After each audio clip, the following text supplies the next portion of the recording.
성도들이 고난 가운데 처할 때면 갖게 되는 한 가지 의문이 있습니다. 하나님 왜 택한 자녀들을 고통 가운데 내버려 두느냐는 것입니다.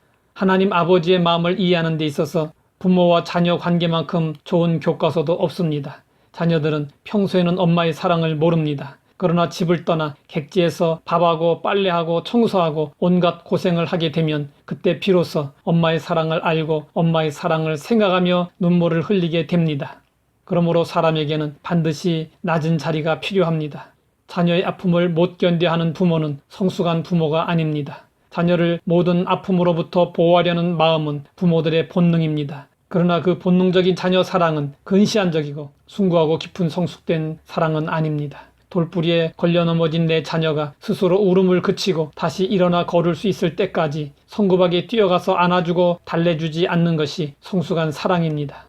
마음은 아프지만 왕따, 갈등, 오해, 실패 등의 인생의 쓴맛을 경험하도록 내버려 두는 사랑의 방임이 성숙한 사랑입니다. 우리를 향한 하나님 아버지의 사랑도 마찬가지입니다. 성경에서는 우리를 향한 하나님의 사랑을 연단으로 표현하고 있습니다. 도가니는 은을, 풀무는 금을 연단하거니와 여호와는 마음을 연단하시느니라.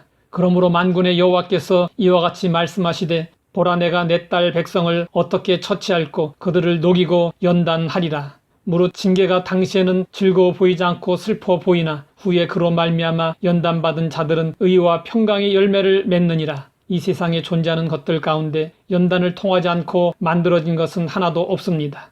더구나 소중하고 값진 것일수록 더 많은 연단의 과정을 겪어야만 합니다. 영화 슈퍼맨을 보면 슈퍼맨이 석탄을 한 움큼 쥐고 힘을 주자 다이아몬드로 변하는 장면이 나옵니다. 이 장면은 보석의 정수로 불리는 다이아몬드의 특성과 다이아몬드가 어떻게 만들어지는지 보여주는 실례입니다. 인조 다이아몬드를 만들 때 탄소로 된 숯을 1700도의 고열로 가열한 뒤에 5만 기압의 무게로 압축시킨다고 합니다. 5만 기압은 도토리만한 물체를 집채만한 쇳덩이로 누르는 것과 같다고 합니다. 다이아몬드는 극심한 압력의 결과입니다. 그보다 압력이 적으면 수정이 됩니다. 그보다 더 적으면 석탄이 됩니다. 고난은 우리를 순수하고 강하게 하기 위해 하나님이 사용하시는 불입니다. 우리가 뜨거운 용광로와 같은 고난을 겪게 될 때 그것이 육체적이든 정신적이든 외부로부터의 핍박이든 하나님의 목적은 사랑하는 자녀들을 순수하고 강하게 연단시키는 데 있습니다. 성경에 등장하는 믿음의 거장들의 모습은 제각각입니다. 하지만 한 가지 공통점이 있습니다. 그것은 믿음의 근력을 키웠다는 것입니다. 바로 하나님의 연단을 통해서입니다. 아브라함은 사랑하는 독자 이삭을 모리아산에서 번제로 바치는 연단을 받았습니다. 요셉은 애굽의 총리가 되기 전 억울한 누명을 쓰고 옥살이를 하는 연단의 길을 걸었습니다. 모세는 출애굽의 위대한 사명을 감당하기 전에 미디안 광야에서 낮아짐의 연단을 받았습니다. 사드락과 메삭과 아벳느고는 풀무불 앞에서 하나님을 신뢰하는 신앙의 연단을 받았습니다. 다니엘은 사자굴 앞에서 오직 하나님만 섬기는 연단을 받았습니다. 하나님이 쓰신 일꾼들 중에 크고 작은 연단의 과정을 거치지 않은 사람이 없습니다. 그러므로 우리는 시련과 연단의 과정을 두려워해서는 안 됩니다. 연단을 받을 때 원망하기보다는 기도해야 합니다.